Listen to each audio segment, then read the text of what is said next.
switch it. I'm just gonna put it, slide it like that. Yeah, can you put it just a little bit closer? Sometimes it doesn't pick up super well.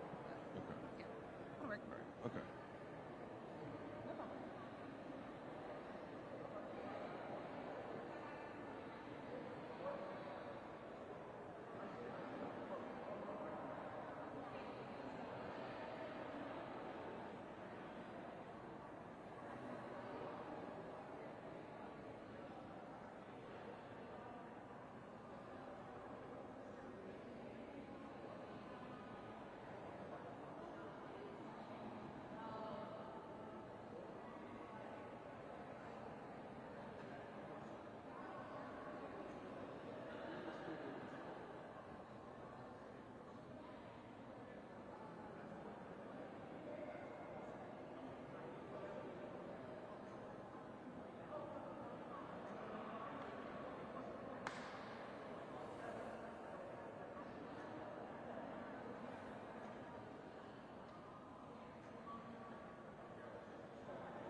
I'm going to take a drink real quick.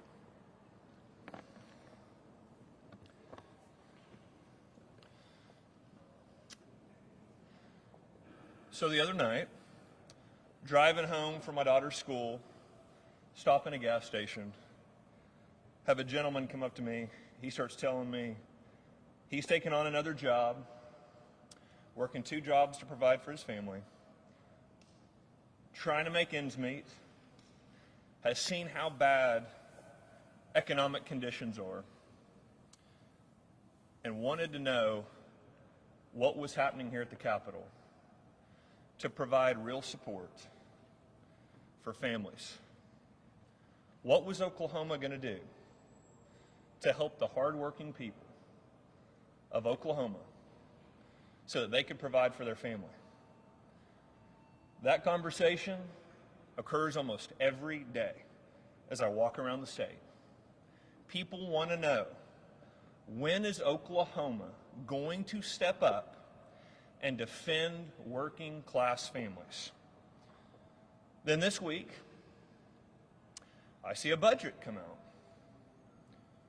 where we have the smallest income tax cut possible. We've got Texas has no income tax. We've got Florida that has no income tax. And we're expecting the taxpayers of Oklahoma to continue paying income taxes while they're trying to make ends meet in this economy. I think that's ridiculous. I think it is absurd. I think that there's plenty of time to get back to work and provide real tax relief for families. I believe that it's absolutely essential for the taxpayers of Oklahoma to have no income tax this year. They have demanded that time and time again. There is no reason we should not be able to deliver on that for Oklahomans. And folks, I'm going to tell you right now, what I just told you is going to make me the most hated guy in this building. A deal has been cut. A deal that I don't feel like taxpayers were welcome to the table for. A budget's been presented. We're supposed to like it and move on. And again, I hear from taxpayers all over the state that have been promised tax cuts, that have been promised no income tax. And we're going to go another year and not deliver on that promise. Well, folks, look, I expect a lot of repercussions for speaking this directly and fighting for taxpayers today. I expect my budget to be cut. I expect the legislature to punish me for coming out and saying this to you today. But I'm not going to watch a budget fly through without somebody in this building going out and defending the taxpayers of Oklahoma. And I also want to say, look, I know there's some legislators fighting hard to get that done. But that's not what happened in the budget. That's not what we're seeing for families. We have to have comprehensive tax reform, and we have to have it now. Texas has no income tax. Arkansas moves forward. Not only should we not have an income tax, folks, it's time to tackle this. We shouldn't have a property tax. Why do we continue to tax someone's property after they have paid for it year after year after year? Do they really own the property? Is that the position that we hold here in the state? That even though you own it, we're going to continue to tax you year after year? If we actually can pass real tax reform, this state will be a true economic engine, because you'll actually have Oklahoma families that can provide for themselves. You'll actually have people that actually, when they go to work, they get to take some of that home and provide for their kids. You actually have people that want to move here and work here because they know, when I buy that property, it's mine. As a matter of fact, that's kind of one of the preeminent parts of the Declaration of Independence, is it not? Life, liberty, and the pursuit of happiness. When you read what Jefferson meant by the pursuit of happiness, a lot of it was talking about property. Isn't that the American dream? But we continue to allow lobbyists and special interests to drive the conversations around the budget. And the Oklahoma taxpayers are sitting out there working hard, trying to provide, and are told, this is what you got, just take it, and we'll try again next year. We'll use it as a political talking point next year. Folks, it's time to end the political talking points and deliver for the families of Oklahoma. And that's what I'm here to tell you today. I'm happy to take any questions. What does this have to do with education? As a state superintendent, what do tax cuts have to do with education? I appreciate this question because I think it's very indicative of why we are not leading in everything the way that we should. What does revenue and taxation have to do with education? Education is the number one thing that we fund in this state. And we have a budget that says, don't worry about revenue, don't worry about taxation. We're going to continue to trim around the edges and hope the people like it. Folks, this is about everything. How do we pay for our schools? How do we pay for our teachers? How do we make sure that everybody's got a seat at the table? When we continue to pass the buck on the budget, when we continue to not be responsive to the people of Oklahoma, we are not providing for our kids the way that we should. And folks, you can see it in my budget. What did I do? And listen, look, I've been criticized robustly by the media for this. Slash jobs. We unapologetically slashed jobs, 150 of them. What did we do? We said, we're going to put this money directly in the schools. We launched teacher signing bonus programs. We launched tutoring programs, because that's where the funding should go. We want to support the kids. We're not here to grow bureaucracy. We've asked for the largest waiver from the federal government on federal funds. This will eliminate hundreds of jobs, government jobs, because what do we want to do with that money? We want to support our kids, our schools, and our parents. We're not here to provide paychecks for government employees. If we don't start taking these problems holistically and the problems that underlie every issue the state's facing, we're never going to be able to move forward. So I will tell you, the only reason we have our schools is because taxpayers are out working hard to provide. And instead of it being said at the end of the day, hey, taxpayers, this is the budget. We'll give you some tax cuts once you give us so many $100 million of your taxpayer dollars in the future. We'll kick some of it back to you. What if we actually started and said, no, we actually don't have a revenue problem. We have a spending problem, and we're going to dramatically cut back on spending, and we're going to bring the money back to Oklahoma families to provide, and we're only going to spend money that's absolutely necessity for our kids, for our schools, for our future. So I believe this is of the utmost importance for education. I believe that this is one of the central issues the state is facing, is taxation and the burden on every working class family in the state of Oklahoma.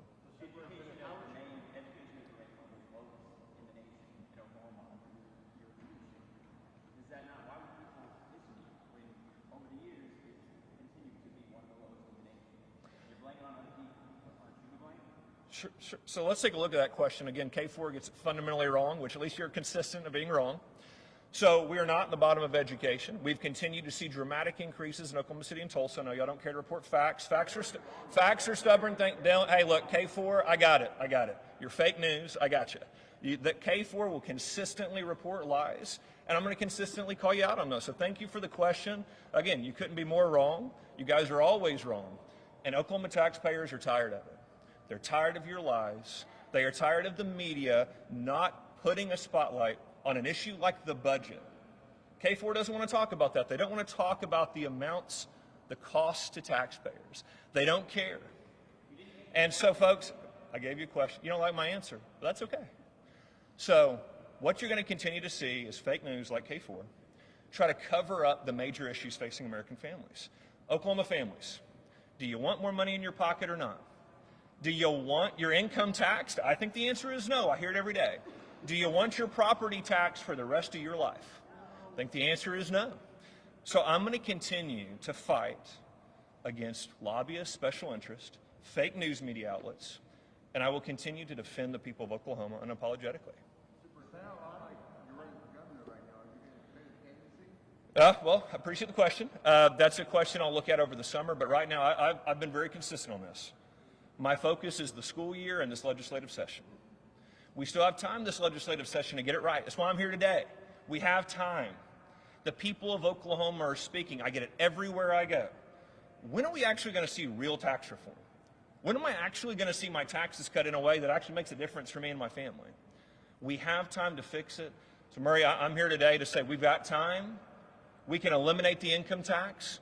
We can do comprehensive tax reform, but we can't just give lobbyists and special interests a seat at the table. We've got to defend the taxpayers of Oklahoma, fundamentally change the way that we're looking at taxation, and we can get there. Yes, ma'am.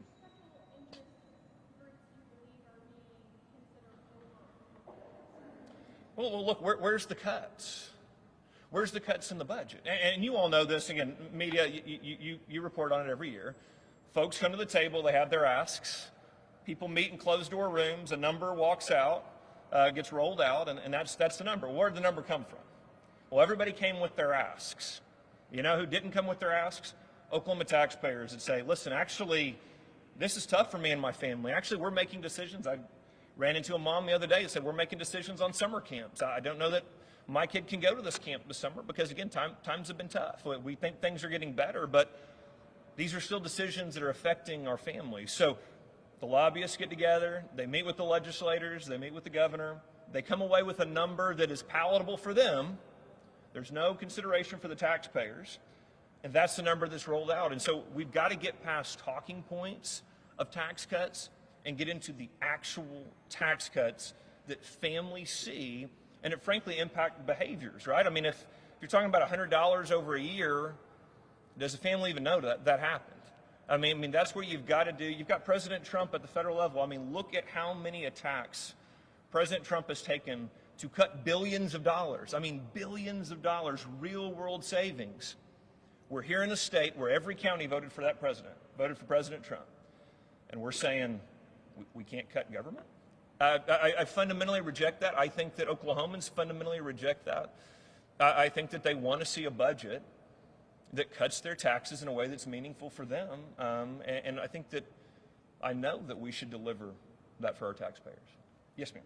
Have you had conversations with the governor about this budget before? I mean, what are your plans to step up and maybe get some action? Yeah, absolutely happy to be involved in these conversations. I mean, you saw it just got rolled out. They went to a closed room, rolled it out. And so we're all here to weigh in on it. You know, all of us, you all, the taxpayers are going, okay, so what's in the budget? So where do we come to? Where are the cuts? Absolutely, I am more than happy to dig into this as we continue to go. Again, we've got time this session to fix this problem. We've got time to deliver for the taxpayers of Oklahoma, and I absolutely would be more than happy to continue working toward that. What would you say to your teachers and to your Oh, let me go to Maria first. What's your plan to fund schools without income tax and property tax? Yeah. That provides millions of dollars to fund. No, thank you for that question. So what you need to see is it's got to be comprehensive tax reform. The problem is not revenue, it is spending. We have got to cut how much we are spending. That's what we did in our agency. We came in and said, we're going to cut a bunch of these jobs. Federal government, we want to cut a bunch of your jobs. Let's get this money directly to the schools. Let's eliminate administrative positions. Let's eliminate bureaucratic positions. You eliminate all these things, folks, the money's there, but it's about making sure it's allocated appropriately. So again, it's not a revenue problem, it's a spending problem, and we've got to get that under control. We do that, you do it in a comprehensive manner, we've got it covered. Yes, sir. That's kind of the same question that I had. Are you saying that you've cut your department down as far as you can cut, and that other agencies need to cut more, or are you prepared to cut the education department down even more? Oh, we're going to cut every day. We've continued to slash. I told the legislature, I don't give me all the money you gave me last time. And with this budget, they're going, no, we're going to give it to you anyway. Cut the budgets. We're going to continue to slash our budgets. We're going to continue to say, look, any cost savings I have is going to be passed on to the taxpayer, or we're going to send it directly to schools. We're not bringing in new positions. We're not growing government. We're here to shrink government. I want less government, more money directly to the services we need. Favor of consolidating a bunch of smaller schools into regional schools, or Look, what I'm talking about is eliminating government spending from the bureaucratic level. So what we've got to look at right now, when you look at all the money flowing through every agency, cut. And then you get to a point where, again, the funds are there. The funds to fund public schools, it's there. We need to get it directly there and quit funding all these bureaucratic positions. How do the bonuses that were given to OSD employees fit into this? If we're trying to cut, why Yeah. are employees getting extra money? Well, we dramatically slashed the budget. We fired individuals. We came in, I said it from day one, guess what? If you work for my agency, you're going to be paid based on merit. We did a full funding freeze. We did a full spending freeze, hiring freeze. We said we're going to analyze how many jobs we need. Guess what? We didn't need about 150. Got rid of those. Then we come back in and we said, you know what? Everyone in this agency, every single individual is paid based on merit. Every year they go through an entire year's worth of evaluations, and they come to the end and they get a score and they can challenge that. But I've said it from day one, I'm going to pay based on merit. So we froze salaries and we pay our employees based on merit. We have been able to slash the budgets. We've been able to find some real rock stars. You know, it's funny, when you pay based on merit, the cream rises to the top. And so we've sat here and looked and said it's been tremendous. It's been an amazing turnaround in the State Department of Education, because, again, we cleared out a bunch of positions that weren't needed. We paid based on merit, and we let folks come in. And, again, we've seen so many success stories. That's what we've asked of every school in the state, to do the same thing. Pay the teachers based on merit. Because, again, you're going to see your great teachers are going to be exceptional. They're going to do great. They're going to get those funds. And you know what the ones that are falling behind are going to say? Hey, if I do a little bit better, I can get that bonus too. And that's what we tell every employee at our agency. You do better, happy to pay you more. And so that is exactly, guys, that's the free market 101, isn't it? Isn't it amazing? None of this is new. But again, none of this is new, but it does require a shift in the way you do government. And again, like I said, that what I just told you all today makes me really unpopular in this building. A deal was cut, the lobbyists are happy, they're ready to go. But it doesn't do justice for the taxpayers, and it requires a fundamental shift. We want to spend less money, we want less government employees, we want to get more bang for our buck, which means merit pay. Every agency should have merit pay, and I think that you'd see a much better service provided for taxpayers.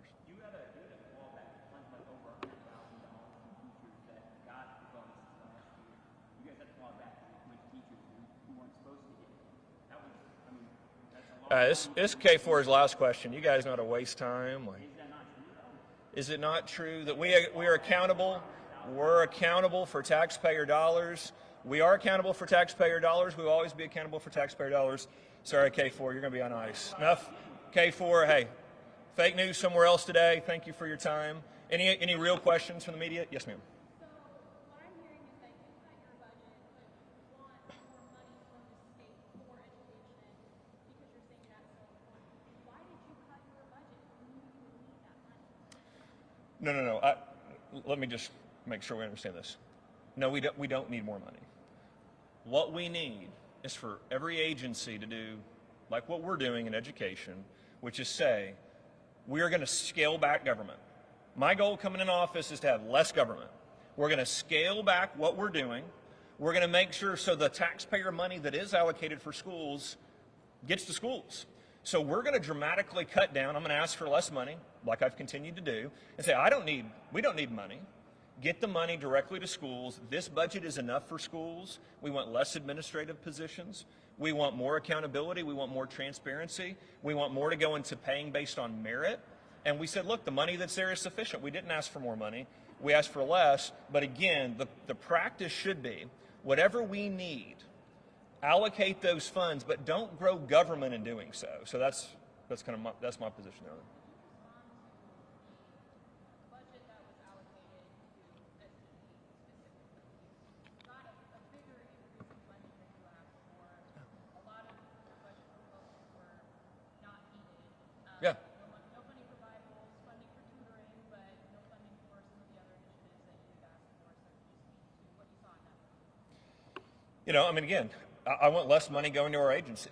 I don't want us to continue spending more money. So let's cut. Let's cut the agency spending. I think that needs to be cut. I think that we need to be looking holistically at the budget and say, why are we not providing income tax cuts? Why are we not moving forward with eliminating income taxes? Why are we not moving forward with eliminating property taxes? So again, we've said the money's there. We have the money for education. We have the money to be successful in education. We have laid out the reforms for those funds to be successful. We have shown in our agency how that can be done with less money. And so, look, I mean, it's just, it is a frustrating point for taxpayers to sit here at the end of session and be sold a bill of goods that their income taxes were going to be eliminated. Now they're going, wait, what? It's a quarter here and then maybe a quarter in the future. That's not eliminating income taxes. And so we've got to get away from political bumper stickers and deliver. And again, taxpayers are struggling right now. And Oklahoma should be the greatest state in the country. Everything should be the greatest here. We've got the best people in the country. That is, I'm sorry, I think that is not in dispute. So we need to be acting like it in the way that we govern. And when they say that they don't want to pay income taxes, when they say, listen, I bought this property, I shouldn't be paying on it the rest of my life, we should absolutely heed to those promises. We should absolutely deliver it for them. And again, now is as good a time as ever. We've got the time to do it, and I want to see it happen. Yeah.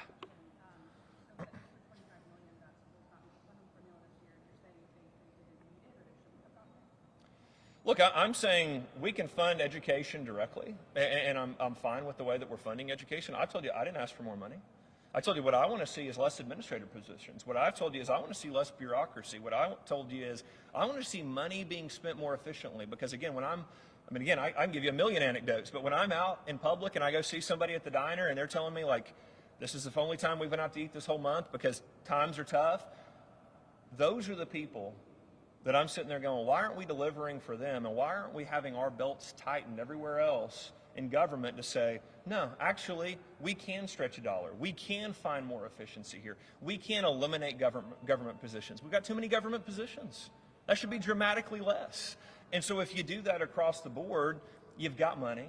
If you do that across the board, you can deliver those core services. And again, look, I want us to have the best schools in the country. And again, just like I've said holistically, it's the same for schools. It's not a revenue problem. It is a spending problem, and we've got to get that under control. And again, that's not popular to say here. That's not popular to say around your lobbyist crowds. I mean, that's not what they want to hear. They want more money, more money, more money. Now let us divide up the money. But that's the God's honest truth is the money is there. Let's defend taxpayers and get it where it needs to go. Why have we been sitting on $250,000 per school in K4? As of K4, just thank you. Yes, ma'am. Yes, ma'am. To follow up on what Mary was saying, one of your biggest pushes this year was that $3 million request for Bible, which is a more direct reaction to both chambers not allocating $3 for that. Look, the Bible's going to be in every classroom this fall. Legislature can put the money there or not. We're going to have a Bible in every classroom this fall. So that's going to happen. So we're doing that. We've been very straightforward on how we're doing that. We've been very straightforward of, listen, you know, I've talked about this with a lot of you, talked about it with a lot of folks around Oklahoma. Guys, if we don't get back to understanding what made this country great, if we don't get back to understanding that it is the Christian values this country was built on that forged it throughout history, folks, I don't know what the future looks like. So that is absolutely a hill that I will never stop charging. That is absolutely something that I will continue to fight till every kid understands that the history of America includes the Bible, includes biblical principles. I mean, my goodness, you would have to walk around with a blindfold throughout American history to not see that. You go to D.C., you see it on every monument. You see it next to every individual statue or the quotations. You see it in every speech that you can read. The mention of God, His providence, and the belief in those Christian values. So we're going to continue to make sure, look, our standards mention it over 30 times. So we're going to have Bibles back in the classroom. We've already been exhausting multiple avenues to do that. So look, that's going to happen. We're going to make sure that Oklahoma children understand the role the Bible played in American history, and that will happen this fall. Yes, yeah. Have a reaction on the joint resolution on the administrative rules for OSCD, more specifically denying or focusing on citizenship status of students? Yes, ma'am. The rule on illegal immigration. Yeah. Look, it's incredibly disappointing that we see the Senate not provide that type of transparency for taxpayers. Let's just be real clear. Our rule says that we are going to account for how many taxpayer dollars, how much goes towards illegal immigrants in our schools. That's all it says. Folks, you've heard the controversy. It's all it says. We want taxpayers to know how much money of theirs, it is their money, is spent on illegal immigrants. That's all the rule says. And yet, we've got one chamber over here that says that's too far. We've got a governor over here that says that's too far. I'm unapologetic in fighting for the taxpayers of Oklahoma. I will unapologetically say, yes, you deserve to know where your dollars are spent. Yes, you deserve to know this cost on kids, on our schools. We know it's in the hundreds of millions of dollars. We already have a lawsuit in federal court to hold Joe Biden's administration responsible for that. Folks, I think it's the tip of the iceberg. But I can't tell you that with certainty because they are not allowing us to ask schools, what is the financial burden of your school? It's very common sense. Look, we're going to continue to work with the House and say that this needs to go through, but taxpayers deserve to know how their money is spent. You've got hundreds of millions of dollars here in our schools. We're talking about school funding. We're talking about education funding. Hundreds of millions of dollars are being spent on illegal immigrants, and we can't ask the question. I think it's absurd. I think it's common sense. I think the people at home watch that and say, that's all we're talking about here? Why in the world would we not get the answer to that question? What do you say to people that think you're racist? Well, why would asking that question be racist? Is something somebody says out there? I think that's the most ridiculous thing I've ever heard in my life. So, I'm going to always fight for the taxpayers of Oklahoma. They deserve to know where their taxpayer funds go. And illegal immigrants shouldn't be in this country. We need to see how much money is being spent on them. That to me is just so straightforward, so common sense. Yes.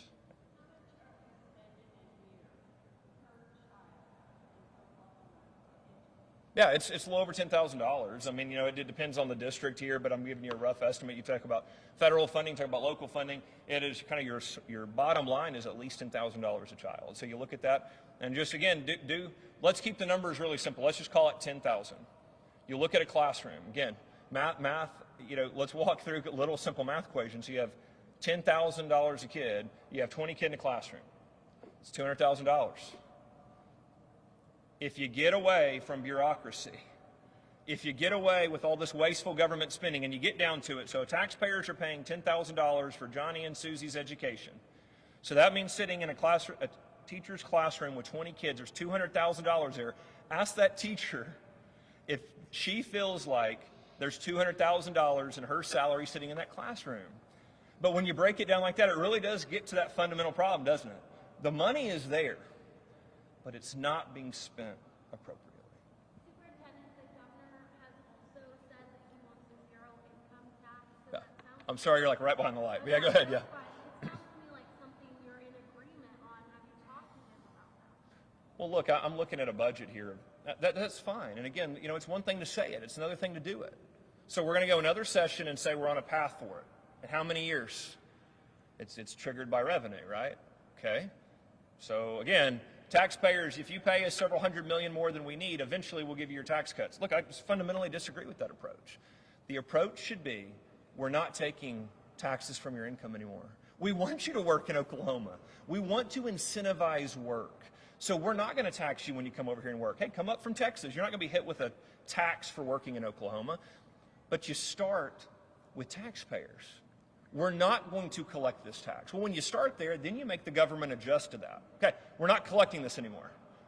So now we're going to fit within these confines. And you know what's going to happen, by the way, over time? You're going to have economic prosperity because people will spend more. People want to move here. You will see benefits. But you start with the taxpayer and you say, no, I'm not doing a deal. If you pay me so much, I'll kick it back to you. No. We're not taking your income taxes anymore, period. That's how we do this. That's what parents have demanded. It's what taxpayers have demanded. And so we've got to deliver on that promise. Have you had conversations with the governor about it? About this new budget? Haven't done this new budget that they just rolled out. Again, this was done behind the scenes, and we roll it out, and this is, y'all need to take it and like it. Well, a lot of people don't like it. A lot of people don't like it. A lot of people want to see this impact right now, and I completely agree with them. They need to see their income taxes gone like this year. So that's what we need to do. Yes.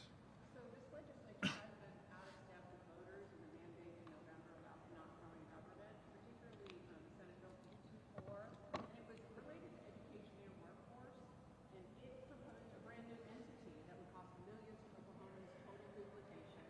We also have a governor who, for 6 months, has been pushing a green energy agenda that doesn't make a lot of economic sense for Oklahomans. Both of those talking points come directly from the National Governors Association.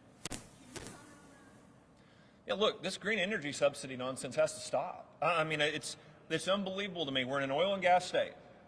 Oil and gas is booming. They're saying, let us drill, and it will just keep coming in. We got jobs we'll bring into the state. We'll come here, and we're going, hey, green energy companies, which, by the way, are almost all run by leftists. That's just fact. Hey, we want to bring you here. We're going to give you subsidies because we want to bring you here. Boy, get out around the state, and I would agree with what you said there. Get out around the state and see how people feel about, let's do more subsidizing windmills. Let's see the response you get if you go to a diner and say that, okay? That's not what the people of Oklahoma want. They do not want subsidies for green energy. That needs to be completely taken off the board, and we've got to get away from these special interests that continue to push it in the state. The only special interest our legislators, our governor should be concerned about are the taxpayers. That should be the only one that they're concerned about, instead of continuing this green energy debacle, instead of continuing these other boondoggles of more and more money at the taxpayer's expense. And then again, hey, we'll give you the slightest cut. I mean, if you look under a microscope, you might feel it at some point, and then just thank us and we'll be on the way. That is fundamentally wrong. How are you going to put Bible study classrooms without the legislature? Well, we've already had quite a few donated to the agency. So listen, this is what's amazing about our state and our country. Once we started to say we want to make sure that our kids understand the role the Bible played in American history, once we started to get this out, once I started to go and talk to folks, and again, it's Oklahoma parents, it's Oklahoma teachers that say, look, we want this. We have continued to see the generosity of individuals say, hey, if they're not going to fund it, we'll pony up. Right? We want to make sure that kids understand its role. And so, look, if that's the way we're going to do it, that's the way we're going to do it. But look, that is too fundamentally important to the future of our families, our state, our country. Folks, we got to understand the role that God played in this country, period. And we are absolutely robbing the next generation to allow left-wing teachers unions, left-wing activists to say, you know what, that offends me. So that all I want them to know about George Washington is he's a racist. Boom, end of story. Let's pack up and move home. No, we're not doing that here. You're going to understand the motivations of our founders. You're going to understand what guided them in their own words. Now, we're not going to censor American history. We're not going to censor God from our schools. We're not going to censor Christianity from our schools. We brought prayer back to schools. Kids want to pray. They need to pray. Kids want to learn about the Bible and its role in American history. It is our history. So we will be doing that. It will happen. And again, we've luckily got incredible people here in the state of Oklahoma and around the country that will make sure that happens. I'll take a couple more. You talked a lot about like these closed-door meetings for the budget. The process was the same this year as it was in past years. You know, they took the agency request, they had public meetings about that, and then the governor, the appropriations teams from both sides created this budget. They came to a compromise on this tax cut. What would you have liked to see different in that approach? Zero income tax. You start there. We're not going to do income taxes this year, period. That is what the people of Oklahoma demanded. Remember, every county voted for President Trump. Every single county. And then we come in and go, all right, we're going to do same as normal. We're going to do the budget process. Again, I heard a lot of talking points about cutting income taxes, right? You heard all that. Then they come out and go, hey, here's the number. It's a quarter. That's not what the people of Oklahoma want. So again, that might be real popular in this building. They might tell you this is the way we always do it, and it's fine. There's no problems here. But that's not what the people of Oklahoma demand. They want no income tax. They want no property taxes. We've got to deliver on those things. So again, I mean, they can say what they want. The end result is what it is. You do not have a significant income tax cut. People of Oklahoma deserve it. So that's where we ultimately ended up. We should have started with no income tax. That's where we're starting. Again, you don't start with, we got to get to this number because government needs to be funded at this level. You start with, we're not going to do this to the taxpayers of Oklahoma. Then you go from there. So it was a fundamentally backward situation there. But if they didn't feel like that was fiscally responsible this year, I mean, I'm sure Oklahoma's want a lot of things. I want double my income right now, but that's not always fiscally responsible. Hey, look, we've got a fundamental disagreement. Then I think it's their money. I think you start there. I think that is the moral thing to do. Again, I think sitting here and going to somebody and saying, you bought your property, you pay taxes on it, we're going to make you pay for the rest of your life, that's theft. That's theft. They've bought the property. They paid the taxes. We have got to start being morally responsible and say, listen, it is their money. So no, we're not going to sit here and say, every agency, you get to keep on spending the way you're spending. You go, taxpayers deserve a break. Taxpayers should not be paying tax. Do we want more people working or not? If we're serious about wanting more people working, you don't tax it. Even the Supreme Court has said throughout its history, the power to tax is the power to destroy. That's what taxation does. So the more you tax something, the less you get of it. Do we want more work? Do we want less work? Do we want more people to own property? Or do we want less people to own property? These are fundamental understandings. I was reading John Adams last night. You start looking at some of these fundamental issues facing this country. How much of this was around taxation? How much of what got us to be this great country was a fundamental understanding that government derives their power, their authority from God. That's where it starts. And that they owe their consent to the governed. This is fundamental. So no, it's not what government agencies think they're owed. It's not how much government thinks it should spend. It's how much taxpayers are willing to fork over of their hard-earned money. That's where the conversation has to start. So it's just, I got a fundamental disagreement here. Let's do two more questions. Can you just kind of articulate where you think Oklahoma should rank among states in education? Look, we should always be a leader in education. Should be, but where would you say we are? Well, look, here's the thing. Well, what are we looking at? What statistic are we looking at? Because people love to throw around how much money you spend in education. I don't want to be a leader in how much money we spend on education. I'll make that clear. I do not want to be that leader. What we want to do is we want to continue to get kids ready for the jobs that they want. That continues to be the thing that we want. And listen, if that means go to college, that's great. If it doesn't mean go to college, it means go somewhere else, get directly in the workforce, and you have a job that you like, that meets your interests, that meets your talents, that's what we want. So we're going to continue to work toward that. We had a fundamental, the reason I'm standing here, the reason I was elected is because our education system was so fundamentally broke.